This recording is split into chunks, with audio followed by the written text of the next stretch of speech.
আমাদের এই জীবনে অনেক কাজ করি আমরা।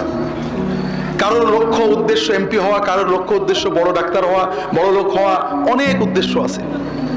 আমরা অনেক কিছু করি, কিন্তু আবার সবকিছু রেখেই চলে যেতে হয়, ঠিক না? আরেকটা জিনিস বোঝেন, দুনিয়াতে কেউ আপন হয় না। যে বউ আপন, 2 ঘন্টা আপন তাকে 4 ঘন্টা ঝগড়া করে, আসে না নেই? যে ছেলে আপন, সে 2 ঘন্টা কথা শুনে তো 4 ঘন্টা কথা শোনেন না, ঠিক না বেঠিক? যে ভাই আপন, সে ভাই 2 ঘন্টা আপন আর 2 ঘন্টা পর।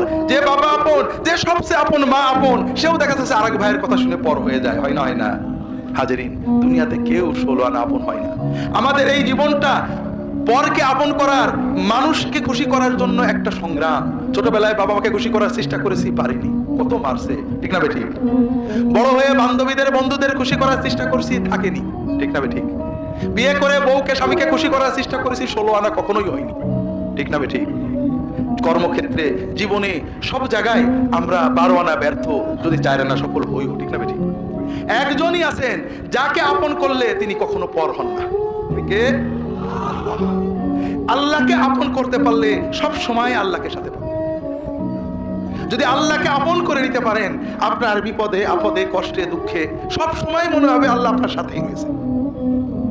যে বেদনা কারোর কাছে বলা যায় না, বউয়ের কাছে বলা যায় না, মায়ের কাছে বলা যায় না, যে আনন্দে কাউকে শরীক করা যায় না, যদি আল্লাহকে আপন করতে পারেন, সেই আনন্দে আল্লাহকে শরীক করতে পারবেন, সেই বেদনার কথা আল্লাহর কাছে বলে বুকটাকে হালকা করতে পারবেন। কথা কি বুঝতে পেরেছেন? কাজেই ভাইরা, আসেন না সবাই নিয়ত করি যে এত সহজ কাজ আমরা নিয়ত করলাম, আল্লাহ আমার বাকি জীবন যতটুকু আছে, 1 দিন হোক আর 100 বছর হোক, আমি তোমার ওলি হওয়ার চেষ্টা করব। আল্লাহ তাআলা সকলের নিয়ত কবুল করে নিন, আমিন। এখন প্রশ্ন হলো, আল্লাহর ওলি হতে কি লাগবে? কোরআন কারীমের 2টো আয়াত আমি আলোচনা করার চেষ্টা করব। আল্লাহ তাআলা তৌফিক দান করুন, আমিন। আল্লাহ তাআলা ওলির পরিচয় দিয়েছেন। দুর্ভাগ্যবশত বাংলাদেশের মানুষ, আমরা কিন্তু ওলি আল্লাহদের খুব ভক্ত, ঠিক না বেঠিক? এটা বাস্তব, কারণ ওলি আল্লাহরাই এদেশে দিন এনেছেন। ওলি আল্লাহদের ভক্ত হওয়া, মহব্বত করা খারাপ জিনিস না, কিন্তু সমস্যা হলো ওলিকে কিভাবে চিনবো? ওলির চিহ্ন কি? যে ব্যক্তির পাগড়িটা খুব সুন্দর, সে ওলি, ঠিক না? কালী মনমোহনরা সিং, সেও তো বড় ওলি, ঠিক না? যার জুব্বাটা খুব সুন্দর, সে আল্লাহর ওলি, ঠিক না? তাহলে তো ইন্ডিয়ার সাই বাবা আর খ্রিস্টানদের পোপ, সেও আল্লাহর ওলি হয়ে যেত। কথা বুঝতে পারেননি? যার দাড়িটা খুব বড়, সে আল্লাহর ওলি নাকি? তাহলে তো রবীন্দ্রনাথ ঠাকুর আল্লাহর ওলি হয়ে যেত। কথা বুঝেননি? যে অলৌকিক কাজ দেখাতে পারে, যে ফু দিলে বোতল ফেটে যায়, কাছে গেলে মনের কথা বলে যায়, নাম বলে দেয়, যে দোয়া দিলে রোগ ব্যাধি সেরে যায়, সে তো আল্লাহর ওলি, ঠিক না? তাহলে ভাইরা, ইন্ডিয়াতে শত শত সাধু আছে, শত শত সাই বাবা আছে, এরা সব আল্লাহর মহা ওলি হতো। একবার আশীর্বাদ করলে মন্ত্রী হয়ে যায়, গেলেই বলে দেয় তোর এই রোগ, তুই ওই কাজ কর। ওরা তো আল্লাহর ওলি, ঠিক না? হাজিরিন, এই জায়গায় বড় ফিতনা, বড় সমস্যা। বাংলাদেশের মানুষ এখানেই ঠকে গেছে। ওলিকে মহব্বত করে ওলি কিভাবে চিনতে হয় চেনে না। কারণ এই না চেনার কারণ ভাইরা, ছোট্ট একটা কথা না বললেই নয়, সবাইকেই বলতে হয়। কারণ আমরা মুসলমান, দিনের অনেক আবেগ আছে। দেখেন কত মানুষ আপনারা দিন শুনতে আসছেন, তাফসীরুল কোরআন শুনতে আসছেন, বছরে একবার লক্ষ লক্ষ টাকা খরচ করে, কিন্তু এই কোরআনটা আপনারা সবাই পড়েছেন তো? সবাই পড়েছেন? কোরআন পড়েছেন তো সবাই? কোরআন তরজমা সবাই পড়েছেন? হাজিরিন, জান্নাতটা কার? আল্লাহ তো তার জান্নাতকে ফুরফুরার পীর সাহেবকে আপাতত লিজ দিয়েছেন, ঠিক না? জানেননি? তবে অন্য কোন পীরকে তো লিজ দিয়েছেন, না হলে মৌলানা সাহেব কোন দলের নেতাকে তো লিজ দিয়েছেন। জান্নাতটা কার? আর কোরআনটা কার? আল্লাহর কোরআন পড়বেন না, বুঝবেন না, আল্লাহর জান্নাতে যাবেন, এটা বড় কঠিন। যদি ঈমান বাঁচাতে চান, আলেমদের মুখে শুনতে হবে, ওয়াজ শুনতে হবে, সব ঠিক আছে, মশলা শুনতে হবে, কিন্তু সাথে সাথে একটা কাজ করতে হবে, সেটা হলো আল্লাহর কোরআন পড়তে হবে। কথা বুঝেননি? কোরআন না পড়ার কারণে হুজুরেরা আমাদের একবার এই কান ধরে টানে, আর একবার এই কান ধরে টানে, যে যা বলে আমরা দৌড়াই। আল্লাহ তাআলা কোরআনের প্রথম আয়াতে প্রথম কথা কি নাযিল করেন? ইকরা, ইকরা বিসমি রাব্বিকাল্লাযী খালাক। ইকরা মানে শোনো, ঠিক না? পড়ো। আমরা কি পড়ে মুসলমান না শুনে মুসলমান? আল্লাহ বললেন পড়ে মুসলমান হও, পড়ো পড়ো পড়ো। আমরা মারা যাওয়ার পরে ফেরেশতারা আমাদের 3টে প্রশ্ন করবে, জানেন তো? মার রব্বুকা ওমা দীনুকা ওমান নাবিয়ুক, তোমার রবকে, তোমার দিন কি, তোমার নবী কে। যে প্রশ্নের উত্তর দিতে পারবে না সে বলবে হা হা লা আদরি সামাতুন নাস ইয়াকুলুনা শাইয়ান ফাকুলতু, হাই হাই আমি তো জানি না, আমি মানুষদেরকে শুনতাম কি জন্য বলতো, আমিও শুনে শুনে বলতাম, কিন্তু এখন তো মনে পড়ছে না। এই লোক শোনাউল্লাহ না পড়াউল্লাহ? শোনাউল্লাহ না পড়াউল্লাহ? আর যে পাশ করবে তাকে ফেরেশতারা 4 নম্বর প্রশ্ন করবে। খুব খেয়াল করেন, কিন্তু প্রশ্ন কিন্তু 3টে না 4টে। চতুর্থ প্রশ্ন তারা করবেন, ওমা ইউদরিক বিমা দারাইতা, তুমি যে এই 3টে প্রশ্নের উত্তর সঠিক সঠিক বলে দিলে, কিভাবে জানলে, কোথা থেকে শিখলে? ওই ব্যক্তি উত্তর দেবে, কি উত্তর দেবে? রাসূল সাল্লাল্লাহু আলাইহি ওয়াসাল্লাম বলে দিয়েছেন, ক্বারাতু কিতাবাল্লাহ ওয়া সাদ্দাকতু আয়াতিহি ওয়া সাদ্দাকতু রাসূলুল্লাহ, আমি আল্লাহর কিতাব পড়েছিলাম, ক্বারাতু পড়েছিলাম, আল্লাহর কিতাবের ভিতরে আল্লাহর আয়াতগুলোতে যা যা বলেছেন আমি সত্য বলে বিশ্বাস করেছিলাম, অর্থাৎ পড়েছিলাম, বুঝেছিলাম, আল্লাহ যা যা বলেছে সত্য বলে মেনে নিয়েছিলাম, অন্য রিওয়ায়াতে আল্লাহর নবীর কথাগুলোকে সত্য বলে মেনে নিয়েছিলাম, এই জন্য আমি উত্তর দিতে পেরেছি। এ লোক পড়াউল্লাহ না শোনাউল্লাহ? এ লোক পড়াউল্লাহ না শোনাউল্লাহ? তো ভাই কোন দলে যাবেন জানি না, আমার বড় ভয় হয়, শুধু শোনাউল্লাহ হয়ে ভাইয়েরা নাজাত পাওয়া যাবে কিনা আল্লাহই ভালো জানেন। আল্লাহ আপনার অন্তর জানেন, চেষ্টা জানেন, সাধ্য জানেন। আপনি সাধ্য মতো চেষ্টা করলে আল্লাহর কাছে পেয়ে যাবেন। কিন্তু যদি আল্লাহ দেখেন যে আমার বান্দা অবহেলা করে, তাহলে কি করবেন? হাজরিন, আল্লাহর দিন খুব সহজ। আমি লম্বা করতে পারবো না, অনেকগুলো বিষয় রয়েছে, শুধু একটুই বলবো ভাইরা, আমি আপনাদেরকে আমার লেখা বই পড়তে বলছি না। কার বই পড়তে বলছি? সবার ব্যাপারে মতভেদ আছে, কোরআনের ব্যাপারে মতভেদ আছে। কোরআন আমরা পড়ি না, কোরআন সহি পড়া শিখবেন, শুধু তেলাওয়াত করবেন না, তরজমাও পড়বেন। কোরআনের আরবি বুঝে কোরআন বোঝাটাই হলো উচিত। যখন আরবি জানবেন না, কোনো ভালো আলেমের কাছে যে দর্শে কোরআন শিখবেন, অথবা কোনো ভালো আলেমের অনুবাদ, তরজমা, তাফসীর নিয়ে পড়ে পড়ে পড়ে পড়ে কোরআনের অর্থ বোঝার চেষ্টা করবেন। বুঝতে পেরেছেন তো? আল্লাহ কোরআন কারিমে বলেছেন, আল্লাযীনা আতাইনাহুমুল কিতাবা ইয়াতলুনাহু হাক্কা তিলাওয়াতিহি উলাইকা ইউমিনুনা বিহি, যাদেরকে আমি কিতাব দিয়েছি তারা এই কিতাব হক তেলাওয়াত করে। হক তেলাওয়াত অর্থ হাদিস শরীফে এসেছে, বুঝে তেলাওয়াত করে, হৃদয় দিয়ে অনুভব করে তেলাওয়াত করে। আল্লাহ তাআলা বলেন এরাই হলো সত্যিকারের ঈমানদার। কথা বুঝেন? তাহলে কোরআনের হক তেলাওয়াত মানে বুঝে তেলাওয়াত করা, আর না বুঝে তেলাওয়াত করা তাহলে কি তেলাওয়াত? হাই হাই, কথা বলেন না কেন? না বুঝে তেলাওয়াত করা কি তেলাওয়াত? না হক তেলাওয়াত। বুঝে তেলাওয়াত যদি হক তেলাওয়াত হয়, তাহলে না বুঝে তেলাওয়াত না হক তেলাওয়াত। তারপরও আপনি সাধ্যের ভিতরে চেষ্টা করেছেন, বোঝেননি, আল্লাহ আপনাকে পুরো সওয়াব দেবে। কিন্তু আপনি চেষ্টা করেননি, তাহলে তো মুশকিল। একজন মানুষ আমার কাছে আসছে, হুজুর আমি রিকশা চালাই, গরিব মানুষ, জামা টামা থাকে না, টুপি থাকে না, নামাজ রুখতে হয়, টুপি ছাড়া জামা ছাড়া নামাজ পড়লে কি হবে? আমি কি বলবো ভাই? হবে। ওই লোকটা বললো আলহামদুলিল্লাহ, জীবনেও আর টুপিও কিনবো না, জামাও কিনবো না। এইবার কি হলো? এটা কিন্তু ঠিক হলো না। আপনি কোরআন বোঝেন না, আপনি পড়বেন না, পড়বেন, আপনি চেষ্টা করেছেন, আপনার সাধ্যের ভিতরে যতটুকু করেছেন ওটাই হবে। কিন্তু যদি আপনি না বুঝে পড়াটাকেই পূর্ণ পড়া মনে করেন, জীবনে আর বুঝবই না, তাহলে তো আল্লাহকে ধরা খেয়ে যাবেন। আমরা অনেকে ওলামায়ে কেরাম কোরআন বুঝে পড়াকে ভয় পান, কোরআন বুঝে পড়ে ভুল শেখে কিনা।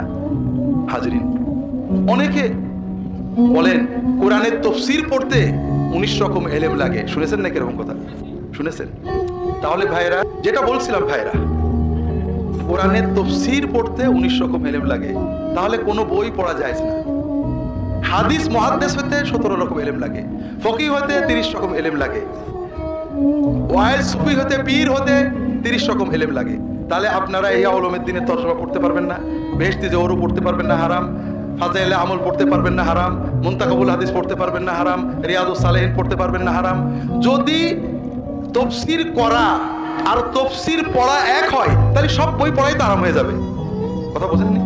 তাফসীর করার জন্য ইলম লাগে, মুহাদ্দিস হওয়ার জন্য ইলম লাগে, ফকিহ হওয়ার জন্য ইলম লাগে, সুফি হওয়ার জন্য ইলম লাগে। কিন্তু তাসাউফের বই লেখা বই পড়ার জন্য, হাদিসের লেখা বই পড়ার জন্য, আমলের লেখা বই পড়ার জন্য, ফিকহের লেখা বই পড়ার জন্য কোনো ইলমই লাগে না। না ইলম আলাদের জন্যই তো বইগুলো লেখা হয়। কথা বুঝতে পারেন? বড় কষ্ট লাগে ভাইরা। আমরা মানুষদেরকে কোরআন থেকে সরিয়ে নিতে চাই, এর কারণ অন্য কিছু না। যখন কেউ কোরআন পড়ে তখন আলেমদেরকে নানা রকম প্রশ্ন করে। আমাদের সমাজে আলেম ওলামারা নির্যাতিত, নিপীড়িত, নিগৃহীত, বঞ্চিত। গরিব মানুষ বেতন পায় 5,000 টাকা, ইমামতি করে, গায়েল শোনে, সব জায়গায় বই পড়ার সুযোগ পান না, গবেষণার সুযোগ পান না। যদি মুসল্লি এসে উল্টো পাল্টা প্রশ্ন করে, উনি পড়বেন কোথায়? বকা দিয়ে দেন, কেন এইসব পড়ো? তুমি কি সব নাসিক মানসুক জানো নাকি? কথা বুঝতে পেরেছেন? উলামায়ে কেরাম অনুরোধ করব, এটা 100 বার ঠিক, উলামায়ে কেরাম মাজলুম, কিন্তু তাই বলে আপনার দ্বারা যেন দিনের ক্ষতি না হয়। আপনি উত্তর দিতে না পারলে বলবেন যে ভাই ঠিক আছে, আপনি কোরআনের তরজমা পড়েছেন ভালো, এর উত্তরটা আমি আমার উস্তাদদের আলেমদের থেকে জেনে আপনাকে পরে জানাবো। অথবা বলেন আমাকে আলেমের কাছে যান। মানুষদেরকে কোরআন পড়তে, কোরআন বুঝতে আপনি বাধা দেবেন না ভাইরা, উলামায়ে কেরামের কাছে যেতে হবে। কিন্তু এই লক্ষ লক্ষ মানুষ কেন গোমরাহ হয়ে যাচ্ছে? আমার বড় ভয় লাগে। আমাকে অনেকে বলেন হুজুর কোরআন পড়ে গোমরাহ হয়ে যাবে, নাউজুবিল্লাহ। এই যে সমাজের লক্ষ লক্ষ মানুষ শিরকে ডুবে আছে, বিদআতে ডুবে আছে, পাপে ডুবে আছে, বেপরদা চলছে, জিনা ব্যভিচার করছে, মদ খাচ্ছে, সুদ খাচ্ছে, কবরে সেজদা করছে, পীরের সেজদা করছে, দ্বীনের নামে শিরক কুফর করছে, এরা কোরআন পড়ে করছে না না পড়ে করছে? ভাইরা, কোরআন পড়ে কেউ এইসব করে না। কোরআন পড়ে খুব কম লোকই ভুলভাল করে, অধিকাংশ মানুষই ভালো হয়ে যায়। কথা বলেন না? এখন কেউ যদি বলে মাদ্রাসায় পড়ে অমুক লোক চোর হয়েছে, 100 জনের ভেতর 2 জন লোক খারাপ হয়েছে, কাজেই মাদ্রাসায় পড়া যাবে না, কথা কি ঠিক হবে ভাইরা? কেউ যদি বলে দাড়ি রেখে অমুক লোক অন্যায় কাজ করেছে, কাজে দাড়ি মানি রাখা যাবে না, এটা কি ঠিক হবে ভাইরা? না। কাজেই আমার অনুরোধ হলো, ভাইরা যদি সত্যিকারের ঈমান বাঁচাতে চান, ঈমান নিয়ে জান্নাতে যেতে চান, আল্লাহর ওলি হয়ে জান্নাতে যেতে চান, সব কথা বলবো। প্রথমে যে কথা হয়তো শেষে বলা হবে না, বলে যাব। আল্লাহর হস্তে নিজের ঈমান নিজে বাঁচাতে হবে ভাইরা। নিজে কোরআন পড়ুন, সহিহ তেলাওয়াত শিখুন, কোরআনের তরজমা পড়ুন। না পড়তে পারলে যদি আপনারা নিরক্ষর হন, মসজিদের ইমাম সাহেবকে মাসে 200 টাকা, 300 টাকা, 500 টাকা দেবেন, যে সপ্তাহে অন্তত 1 দিন 2 দিন, অথবা প্রতিদিন ইশার পরে, মাগরিবের পরে, জোহরের পরে, ফজরের পরে 10 মিনিট, 15 মিনিট, 20 মিনিট মাআরিফুল কোরআন, তাফসিরে তাওজিহুল কোরআন, কোন ভালো আলেমের লেখা তফসির, তুমি শুধু কোরআনের আয়াত পড়বে আর তফসিরটা পড়বে, নিজের থেকে কিছু বলবে না। বাইরে একটু দেখেন না, 1 বার 2 বার কোরআন তরজমা পড়ুন অথবা শুনুন, দেখবেন ঈমান পাল্টে গেছে, তাকওয়ায় আপনার অন্তর লাল হয়ে গিয়েছে, রঙিন হয়ে গিয়েছে, আল্লাহর বেলায়েত আপনি এমনিই পেয়ে যাবেন।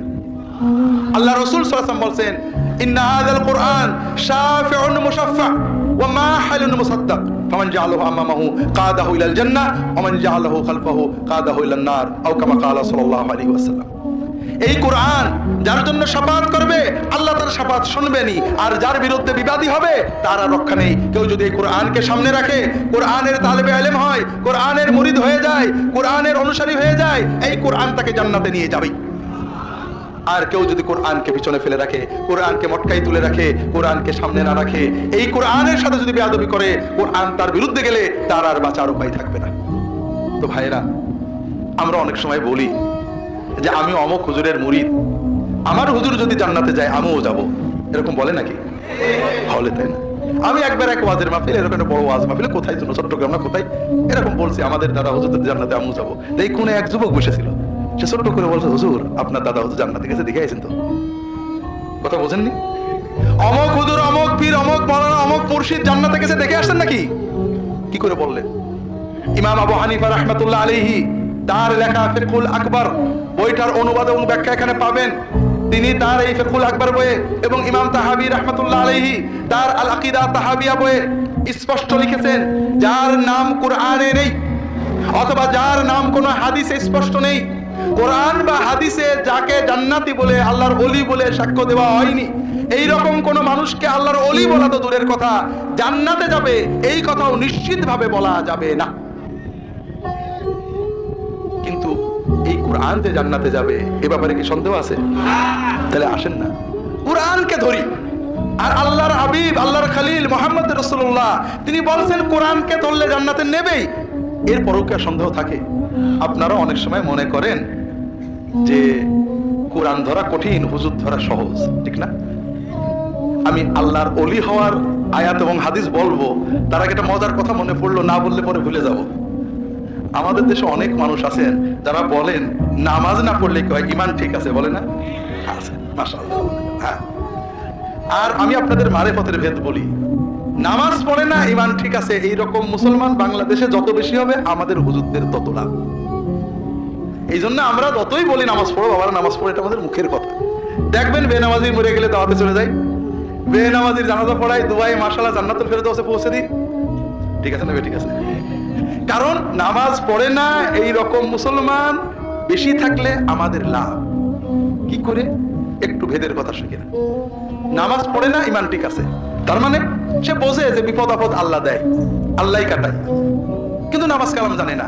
ওর যখন কোনো বিপদ হয়, ছোট বিপদ বড় বিপদ, গরুর অসুখ, ছেলের অসুখ, স্বামীর অসুখ, মামলা মকদ্দমা, রোগ ব্যাধি, মাথা ব্যথা, কষ্ট হয়, ও আল্লাহর কাছে দোয়া করতে জানে, নামাজ কালাম জানে না। ও তখন কি করে? 200 টাকা 500 টাকা, একটা মুরগি 2টো ছাগল নিয়ে, আমাকে অবহেলা করেন না, বাংলাদেশের 16 কোটি মানুষের জন্য প্রায় 12 লাখ পীর আছে, তার ভিতরে আমি একজন, একবার খেলাফত হওয়া পীর, কাজেই আমরাও ভাগের ভাগ কিছু পাই। তাহলে বেনামাজি মুসলমান নারী পুরুষ দেশে বেশি থাকলে আমাদের লাভ না লস? আর আপনাদের লস। কেন? 1 নম্বর হলো ইমানটা লস। কারণ আপনি আল্লাহ রাসূল সাল্লাল্লাহু আলাইহি ওয়াসাল্লাম বারবার বলেছেন নামাজ না পড়লে ইমান ঠিক থাকে না। যত হুজুরি যাই বলুক, মুহাম্মদ রাসূলুল্লাহ সাল্লাল্লাহু আলাইহি ওয়াসাল্লাম বলেছেন নামাজ না পড়লে ইমান ঠিক থাকে না। 2 নম্বর কথা হলো আরো ইমান যাওয়ার অন্য কারণ আছে। বিপদে পড়লে কার ডাকতে হয়? আপনি বিপদে আল্লাহকে না ডেকে মনে করেন অমুকের কাছে গেলেই বোধহয় বিপদ কেটে যাবে, এটাও ইমান নষ্ট হওয়ার একটা কারণ। তাহলে আপনি প্রথমে ইমানটা নষ্ট করলেন, হারালেন। 2 নম্বর, আপনার টাকা, ছাগল, গরু হারালেন। ওইটা নিজের বাড়িতে বাচ্চা কাচ্চা নিয়ে জবাই করে খাইলে, বিক্রি করে টাকা দিয়ে খাইলে আপনার লাভ হতো না? আমার দিয়ে দিলেন, আমার তো এমনি চর্বি অনেক। তাহলে 2টো লস গেল। কয়টা লস গেল? 3টে লস হলো, যে জন্য গেলেন সেটাও হয় না। এই হুজুরির সব হাদিয়া দিলেই কি বিপদ কেটে যায় একেবারে? প্রতি বছরই তো দেয়া লাগে, তারপরও বিপদ থেকেই যায়। ঠিক না? ঠিক। হ্যাঁ, বিপদ কাটে, সবারই কাটে। ওই মা কালীর মানত যে করে তারও কাটে, ও যে দরগায় মানত করে তারও কাটে, যে কিছুই করে না তারও কাটে। না কাটে না? কারণ মানুষ যখন মনের আবেগে ডাকে, শিরিক করলেও আল্লাহ দোয়া কবুল করে, আল্লাহ কোরআনে বলেছে। তবে শিরকের জন্য তাকে শাস্তি দিতে হবে।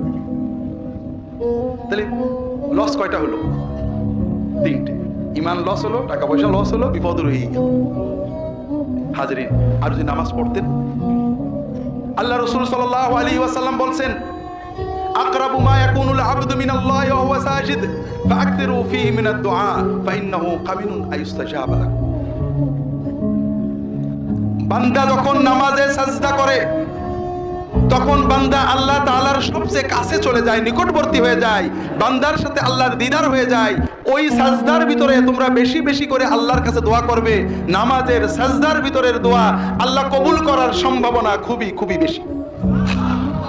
কাজেই যে মানুষ নামাজ পড়তে পারে, নামাজে আল্লাহকে ডাকতে পারে, নামাজ পড়ে আল্লাহর কাছে দোয়া করতে পারে, ওর কোনো বিপদ থাকে না। আমি আপনাদের নিশ্চয়তা দিয়ে বলছি, নামাজটা মন দিয়ে পড়েন। নামাজের সেজদায় রাসূলুল্লাহ সাল্লাল্লাহু আলাইহি ওয়াসাল্লাম যে সুন্দর সুন্দর দোয়া পড়তেন, পড়েন। 1টা মাস পড়ে দেখেন, আপনার কোনো বিপদ থাকলে আপনি আমাকে বলেন। আপনারা মনে করেন নামাজ পড়া কঠিন, হুজুরের কাছে যাওয়া সহজ। ঠিক এই কথাটাকে, চিন্তাটাকে ঠিক। নামাজ আমার মালিকের সাথে পড়বো, 2 মিনিট 5 মিনিট মালিকের সাথে কথা বলবো, আর হুজুরের কাছে যাবো, গাড়ি উঠবো, গাড়ি চড়বো, টাকা নেবো, হাদিয়া নেবো, দেবো, আবার টেনশন করবো। সহজ কোনটি?